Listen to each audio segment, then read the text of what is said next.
సొంత హోమ్ డిపార్ట్మెంట్లో మళ్ళీ పనిచేయాలి. అప్పటిదాకా మళ్ళీ డిప్యుటేషన్ ఇవ్వరు. దాన్ని స్టేట్ గవర్నమెంట్ సర్వీస్లో కూలింగ్ పీరియడ్ అంటారు. సో విజయసాయిరెడ్డి కూడా కూలింగ్ పీరియడ్ కోసం రాజకీయాల నుంచి నిష్క్రమించాడు. అంటే డైరెక్ట్గా వైసీపీ నుంచి బీజేపీలో చేరితే బీజేపీ యాక్సెప్టబిలిటీ బీజేపీలో సమస్య అవుతుంది. బీజేపీ కూడా ప్రశ్నలు వస్తాయి. విజయసాయిరెడ్డి పైన గతంలో బీజేపీ చాలా ఆరోపణలు చేసింది. వేటు అన్నది బీజేపీ ప్రతి జగన్మోహన్ రెడ్డి పైన ఉన్న ప్రతి అవినీతిలో విజయసాయిరెడ్డి అని టార్గెట్ చేసింది టీడీపీ మిత్రపక్షం బీజేపీ విజయసాయిరెడ్డిని ఆహ్వానిస్తే కూటమికి అది పొలిటికల్ ఎంబరాస్మెంట్ అవుతుంది. అందుకొరకు కొంత కూలింగ్ పీరియడ్ను వ్యూహాత్మకంగానే విజయసాయిరెడ్డి అనుసరిస్తున్నాడు. బహుశా ఇది బీజేపీ స్కెచ్లో కూడా భాగం కావచ్చు. మీరు రండి కానీ మధ్యలో కొంతసేపు ఆగిరండి అని. సో అందువల్ల కొంతసేపు పుణ్యతీర్థ క్షేత్రాలకు వెళ్ళి తీర్థయాత్రలు చేసి మళ్ళీ మీరు వచ్చారనుకోండి ఎవరికి ఆలోచన రాదు అని చెప్పినట్లుగా మధ్యలో వ్యవసాయానికి వెళ్ళి అదొక పుణ్యతీర్థం లాంటిది కనుక వ్యవసాయం చేశాడో లేదో మనకు తెలియదు. కానీ మళ్ళీ ఆ గ్యాప్ తీసుకొని మళ్ళీ రాజకీయ పరమైన ప్రెస్ కాన్ఫరెన్స్ చెప్తున్నారు. సార్ కనబడి ఒక ఫోటో షేర్ చేశారు సార్ సోషల్ మీడియాలో.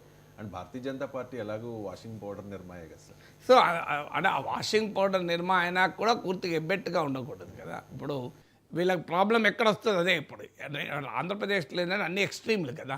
ఇప్పుడు విజయసాయిరెడ్డి పైన మామూలుగా కూటమి నేతలు తెలుగుదేశం పార్టీ, జనసేన, బీజేపీ తక్కువ కావచ్చు, టీడీపీ, జనసేన విమర్శలు చేశారు.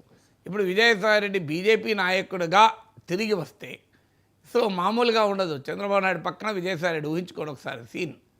సో ఎలా ఉంటుంది అని, ఎందుకంటే బీజేపీ నాయకుడిగా మరి ఉండాల్సిందే కదా. చంద్రబాబు నాయుడు దగ్గర లేకపోతే మోడీ దగ్గర ఉంటాడు మళ్ళీ విజయసాయిరెడ్డి. అది ఇంకా ఉంటుంది, ఎంబరాస్మెంట్గా ఉంటుంది కదా. అందుకరికి ఈ కూలింగ్ పీరియడ్ కావాలి. సో మీకు ఇంకొక ఉదాహరణ చెప్తాను. ప్రశాంత్ కిషోరే ఉంది. ప్రశాంత్ కిషోర్ జగన్మోహన్ రెడ్డికి కన్సల్టెంట్గా ఉన్నప్పుడు మామూలుగా లేదు. తెలుగుదేశం అనుకూల టీవీ ఛానల్ డిబేట్లలో చూడండి, ప్రశాంత్ కిషోర్ని ఎంత ఉతికారేశాడు. దుష్టుడు, దుర్మార్గుడు, సంఘ విద్రోహి, కులాల మధ్య చిచ్చు పెడుతున్నాడు, చిల్లర పనులు చేస్తున్నాడు, సోషల్ మీడియాలో అసభ్యమైన పోస్టులు పెట్టి అది అన్ని రకాలుగా సర్వ సమస్యలకు మూలం ప్రశాంత్ కిషోరే అంటూ టీడీపీ అనుకూల మీడియాలో భయంకరంగా అటాక్ చేశారు. సడన్గా కట్ చేస్తే గన్నవరం ఎయిర్పోర్ట్లో లోకేష్తో కలిసి ప్రశాంత్ కిషోర్ నడుస్తున్న విజువల్స్, చంద్రబాబు నాయుడుతో సమావేశం. మళ్ళీగా ప్రశాంత్ కిషోర్ ఇంద్రుడు, చంద్రుడు, రాజకీయ విశ్లేషకుడు అని చెప్పుకోవాల్సిన పరిస్థితి వస్తే ఎంత అగ్లీగా ఉందో చూడండి. మీరే ప్రశాంత్ కిషోర్ను ఎన్ని అనాలను అన్నని మళ్ళీ ప్రశాంత్ కిషోర్ చాలా గొప్పవాడు అని అంటే, ప్రశాంత్ కిషోర్తో చంద్రబాబు నాయుడు గంటన్నర భేటీ అవ్వడము, లోకేష్ హైదరాబాద్కు వచ్చి ప్రశాంత్ కిషోర్ను పర్సనల్గా రిసీవ్ చేసుకొని ఆయనతో కలిసి గన్నవరం ఎయిర్పోర్ట్లో విజువల్స్ వస్తే పాలిటిక్స్ను చూసి జనం ఏమనుకోవాలి. సో అంటే లేదని మీరు ప్రశాంత్ కిషోర్ ఆ స్థాయిలో అటాక్ చేయకపోతే ఏం కాదు. అటాక్ చేసేటప్పుడేమో భయంకరంగా అటాక్ చేస్తారు. అది మోడీ కానీ, విజయసాయిరెడ్డి కానీ, ప్రశాంత్ కిషోర్ కానీ. మళ్ళీ కౌగలించుకుంటే మామూలుగా కౌగలించుకోరు, ఆలింగనము. సో ఈ ఎక్స్ట్రీమ్స్ వల్ల రాజకీయాలు ఇబ్బంది. లేకపోతే ఏమి ఇబ్బంది అవుతుంది. ఇప్పుడు మీకు ఇదే విజయసాయిరెడ్డి కాక మరో లీడర్ అయితే ఇబ్బంది ఏమి ఉండదు. విజయసాయిరెడ్డి పైన విపరీతమైన అటాక్ పెట్టారు కనుక విజయసాయిరెడ్డిని మళ్ళీ కూటమి వైపుగా చేర్చుకుంటే పొలిటికల్గా ఎంబరాస్మెంట్. అందువల్ల విజయసాయిరెడ్డి ఈ లోపల కొంతసేపు వ్యవసాయం చేసి వచ్చి తర్వాత జగన్మోహన్ రెడ్డిని తిట్టకుండా 10 సార్లు తిడితే జగన్మోహన్ రెడ్డి తిట్టిన వాడు యాక్సెప్టబుల్ కదా మనకు. ఎవరైనా కానివ్వండి, పాపనాశనం కదా జగన్మోహన్ రెడ్డి తిడితే. రఘురామకృష్ణరాజు జగన్మోహన్ రెడ్డి బీఫారం ఇస్తేనే కదా ఎంపీ అయింది. మళ్ళీ ఆయన బయటికి వచ్చి జగన్మోహన్ రెడ్డి తిడితే కూటమికి అత్యంత ఆప్తమిత్రుడు అయ్యాడా లేడా. సో ఇప్పుడు విజయసాయిరెడ్డి కూడా కూటమి ఇకోసిస్టమ్, కూటమి శ్రేణులకు కావచ్చు, కూటమి అనుకూల మీడియాకు కావచ్చు, విజయసాయిరెడ్డి ఆప్తమిత్రుడు కావాలి అంటే విజయసాయిరెడ్డి పట్ల ఆ ప్రేమాభిమానాలు రఘురామకృష్ణరాజు పట్ల ఎట్లా కుదిరాయో అట్లా కుదరాలి అంటే ఆయన జగన్మోహన్ రెడ్డిని అనేక రకాలుగా విమర్శించాలి.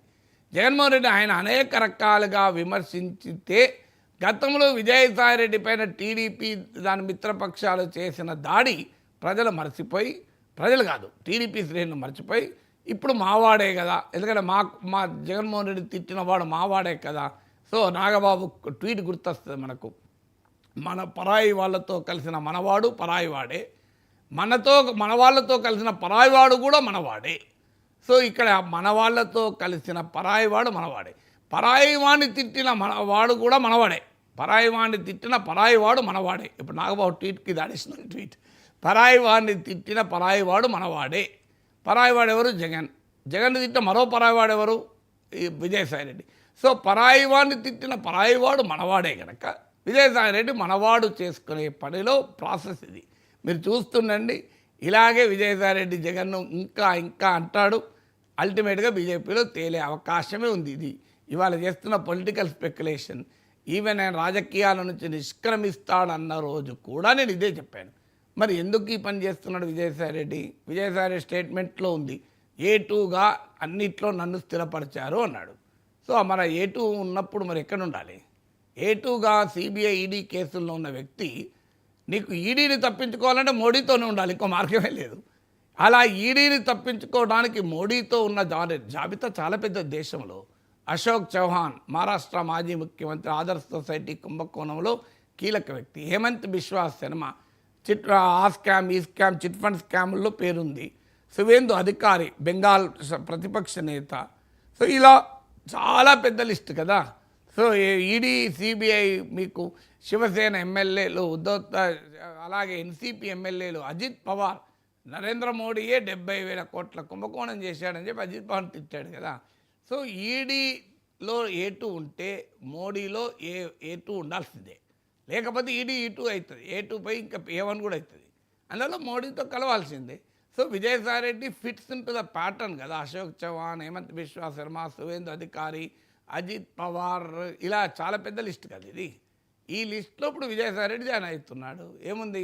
సో అందువల్ల విజయసాయిరెడ్డి పైన ఉన్న కేసుల ప్రభావం వల్ల అవుతుంది.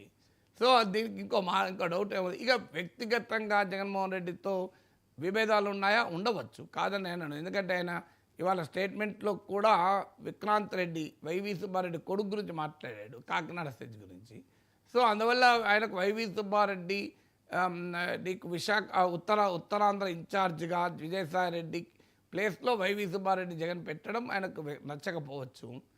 లేదు, కాకినాడ సెజ్లో తన సమీప బంధువైన శరత్ చంద్రారెడ్డి, వైవి సుబ్బారెడ్డి కొడుకు విక్రాంత్ రెడ్డి, వీరి మధ్య ఉండే బిజినెస్ డిస్ప్యూట్లు కూడా ఉండవచ్చు, కాదని అన్నాను. అన్నిటికీ మించి జగన్ కోటరీలో గతంలో విజయసాయిరెడ్డి ఉండే. కోటరీ కొత్తగా రాలే, కోటరీ మొదటి నుంచి ఉంది. కోటరీలో విజయసాయిరెడ్డి ఉన్నప్పుడు ఆ కోటరీ అద్భుతం. కోటరీ ఇప్పుడు విజయసాయిరెడ్డి లేడు కనుక ఆ కోటరీ దరిద్రం అంటే ఎట్లా? అప్పుడైనా ఇప్పుడైనా జగన్మోహన్ రెడ్డి చుట్టూ కోటరీ ఉంది. ఆ కోటరీలో గతంలో విజయసాయిరెడ్డి టాప్ పొజిషన్లో ఉండే. ఇప్పుడు విజయసాయిరెడ్డికి ఆ కోటరీలో పొజిషన్ లేదు. అందుకే అన్నాడు కదా, మీ మనసులో నాకు స్థానం లేనప్పుడు మీ పార్టీలో ఎందుకు ఉండాలంటే, మీ కోటరీలో నాకు స్థానం లేనప్పుడు నేను ఎందుకు ఉండాలి అని. సో అందువల్ల కోటరీ కొత్తగా వచ్చింది ఏంది? జగన్మోహన్ రెడ్డి చుట్టూ కోటరీ కొత్తగా ఏర్పడింది కాదు. ఆ కోటరీ మరి ఇదే కోటరీలో వ్యక్తులు మారచ్చు.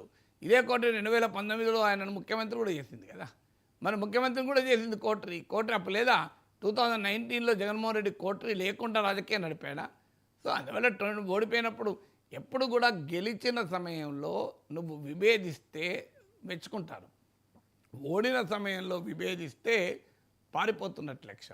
నిజంగా విభేదించాల్సిందంటే గెలిచిన సమయంలో, అధికారంలో ఉన్నప్పుడు కనుక జగన్మోహన్ రెడ్డి విభేదిస్తే అది ప్రజలు కూడా రక్షిస్తారు. మీరు జగన్మోహన్ రెడ్డి ఎప్పుడు విభేదించాడు? కాంగ్రెస్ నాయకత్వంతో. కేంద్రంలో రాష్ట్రంలో కాంగ్రెస్ అధికారంలో ఉండగా విభేదించి బయటకు వచ్చాడు. అందుకే జగన్మోహన్ రెడ్డి హీరో అయ్యాడు. వట్టికాలే మీరు గుర్తిస్తే జగన్మోహన్ రెడ్డి ప్రస్థానం మీరు కాంగ్రెస్లో ఒక ఆర్డినరీ ఎంపీ జగన్మోహన్ రెడ్డి, కేంద్రంలో అధికారంలో ఉంది యూపీఏ ప్రభుత్వం, రాష్ట్రంలో అధికారంలో ఉంది కాంగ్రెస్ ప్రభుత్వం, ప్రధాన ప్రతిపక్షమైన తెలుగుదేశం జగన్మోహన్ రెడ్డి పైన అటాక్లో